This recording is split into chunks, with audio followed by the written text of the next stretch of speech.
eat all you can. Unlimited rice, bottomless soft drinks, all you can eat. Wow! It seems eat all you can buffets have become hugely popular. They all sell the promise of unlimited food.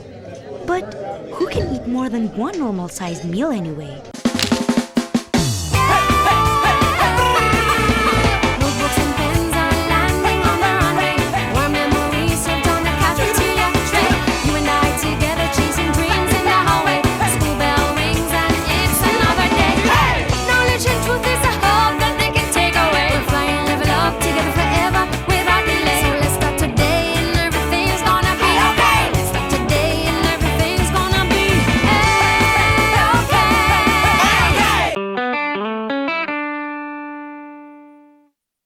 Even though we are offered the opportunity to eat all we can, our digestive capacity limits our actual food consumption. To find out why we can't just eat anything and everything we want in one sitting, let's listen to Professor Maria Rosario Wood, head of the science training team of Miriam College Growth Upgrading Research Office and an active member of Climate Action Network Southeast Asia, as she explains the amazing process of digestion to her students who are always hungry for knowledge and information.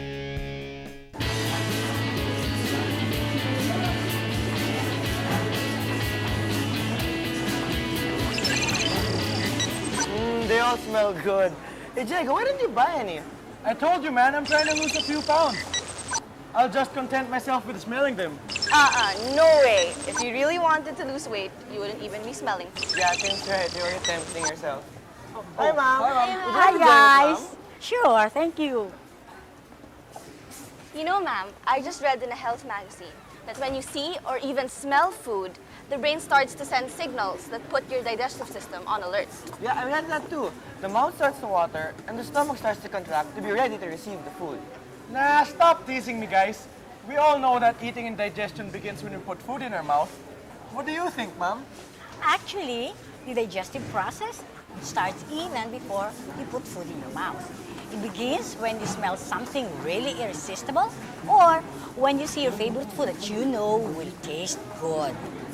Just by smelling, you start to salivate and you prepare your digestive system for your first bite.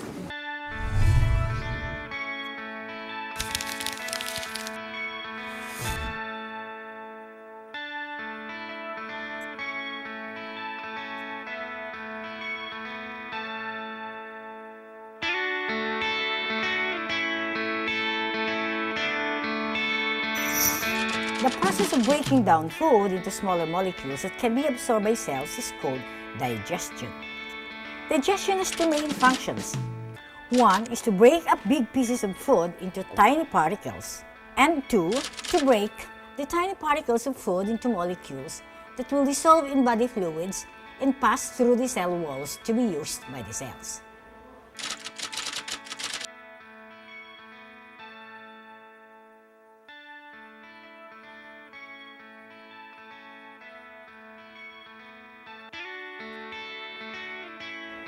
Digestion occurs in two stages, mechanical and chemical. Ma'am, what happens in the mechanical phase? In the mechanical phase, food undergoes or is acted upon physically and mechanically. To break up mechanically means that you tear, bite, cut, grind, and mash large bits of food into a fine mixture. These actions are done by your teeth and tongue, through the contractions of the stomach, and through the movements of the intestines. Mom, what happens in the chemical phase? At the chemical phase, digestive enzymes are needed to hydrolyze and break down starch into glucose molecules, proteins into amino acids, and fats into fatty acids and glycerol.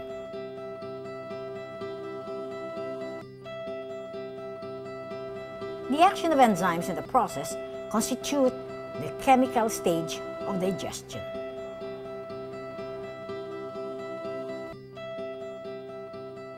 Can you name the parts of the digestive system? The mouth and the esophagus. We have the stomach and small intestine. And large intestine and anus. Very good. The accessory organs assisting these major parts are salivary glands, pancreas, liver, and gallbladder.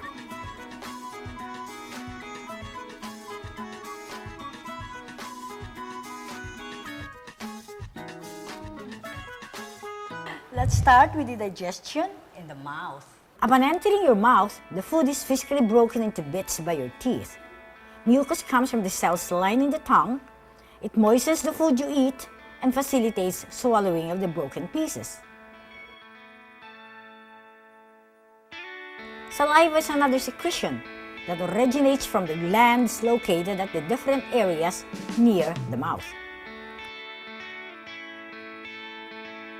It lubricates the food and secretes an enzyme thiolin, also known as salivary amylase, to convert starch into maltose. Your tongue keeps food to be chewed by the teeth inside your mouth and pushes the food to the back of your mouth to be swallowed.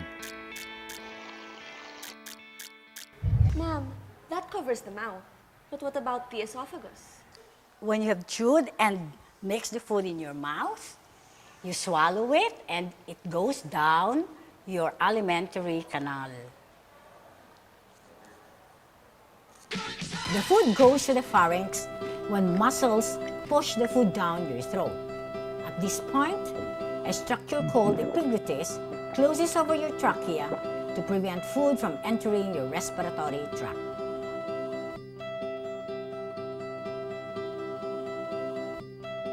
It prevents us from choking.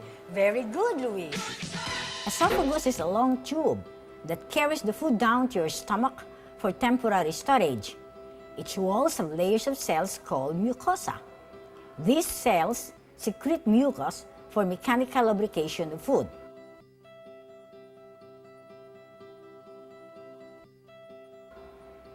Peristalsis is a rhythmic, wave-like muscular action that pushes the food further down the alimentary canal.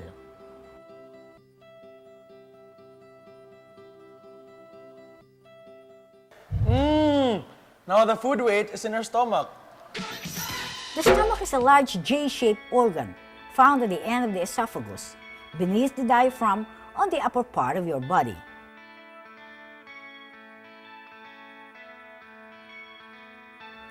An opening, the cardiac sphincter, closes and opens to allow the flow of food from the esophagus to the stomach.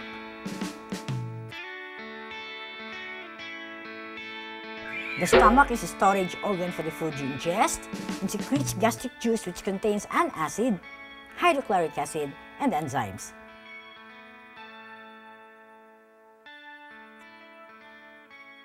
But ma'am, how long does the food usually stay in our stomach? Food usually remains in the stomach for 2 to 3 hours. Mom, where does final digestion take place? It is in the small intestines where final digestion and absorption take place. The small intestine has 3 parts: duodenum, upper 20 centimeters long tube connected to the stomach;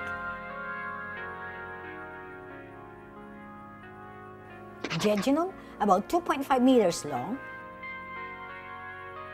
and ileum, the longest half, that is coiled through the abdominal cavity. Ma'am, aside from the mouth, esophagus, stomach, and small intestine, are there other organs that help us in digestion? As a matter of fact, we have the liver, the pancreas, and the gallbladder that help in intestinal digestion.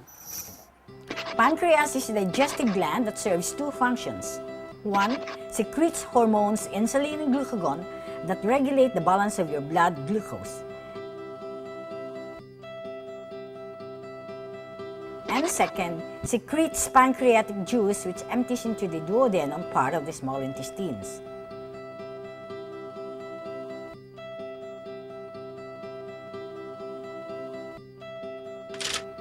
The small intestine completes the process of chemical digestion. Within the organ, the digested food diffuses through the epithelial lining of the wall into the bloodstream.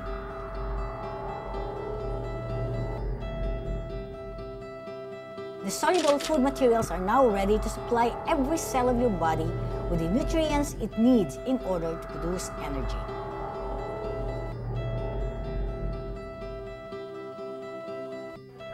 The undigested food materials become watery and pass from the small intestine into the large intestine.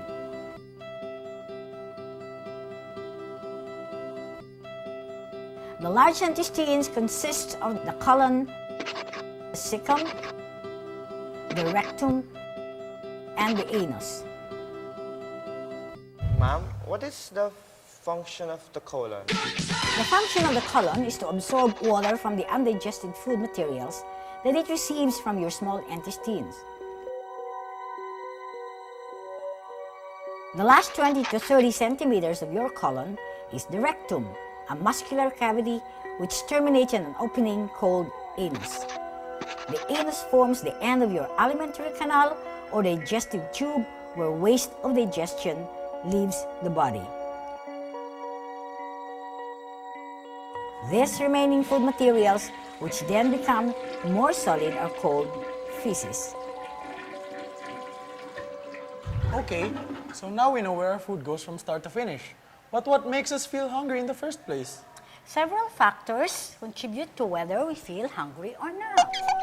Stress and other strong emotions can cause some people to either eat more or less than they usually would. Hormonal changes also have an effect on appetite. Hormonal changes? Yes, endocrine system play a major role in the various changes in your body, including appetite, eating behaviors, and body weight. These changes are triggered by chemicals called hormones, which are secreted by your endocrine glands. There are two kinds of glands: exocrine or duct glands, responsible for external secretions; endocrine or ductless glands, responsible for internal secretions.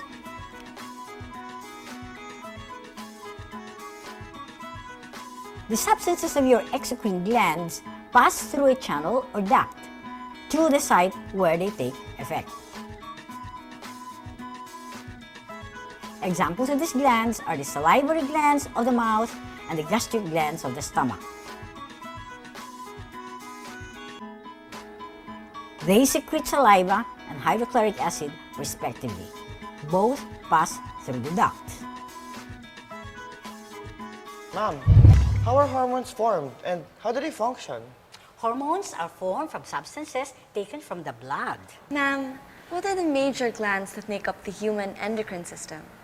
The endocrine glands are the pituitary, the thyroid, the parathyroid, the thymus, the adrenal, the pancreas, and the gonads. Now, let's start with the pituitary gland. The pituitary gland, or hypophysis, lies at the base of your brain. Although only as large as a child's marble, it controls the functioning of almost all the endocrine glands.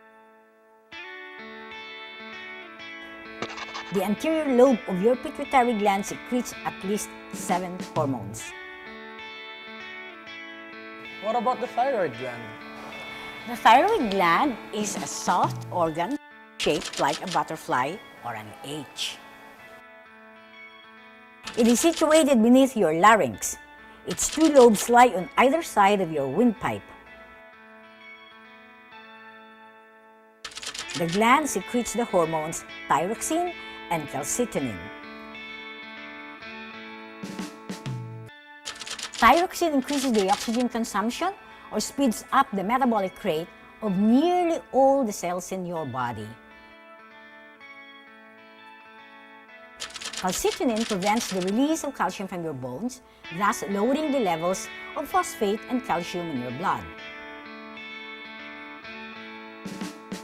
Ma'am, what hormones do thymus glands secrete? The thymus gland is located on the upper part of the chest, just below the neck. It consists of 2 lobes. 2 hormones are believed to be secreted by the thymus gland. Promine, which promotes growth, is one. Retin, which retards growth, is another. Ma'am, We know that adrenaline gives us the boost we need when we're in times of trouble, like when we're sick or stressed. Yeah, but ma'am, where can we find the adrenal glands in our body? There is a small gland on top of each of your kidneys. These are your adrenal glands. Each adrenal gland is divided into two parts, an outer portion called cortex and an inner portion called medulla.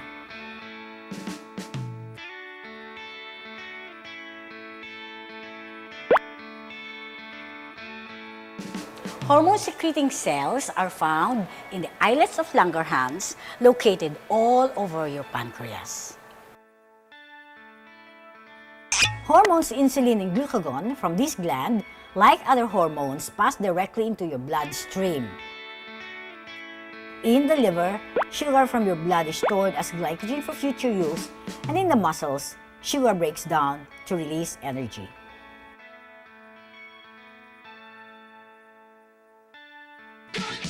And finally, we have the gonads. The male and the female reproductive systems also contain glands.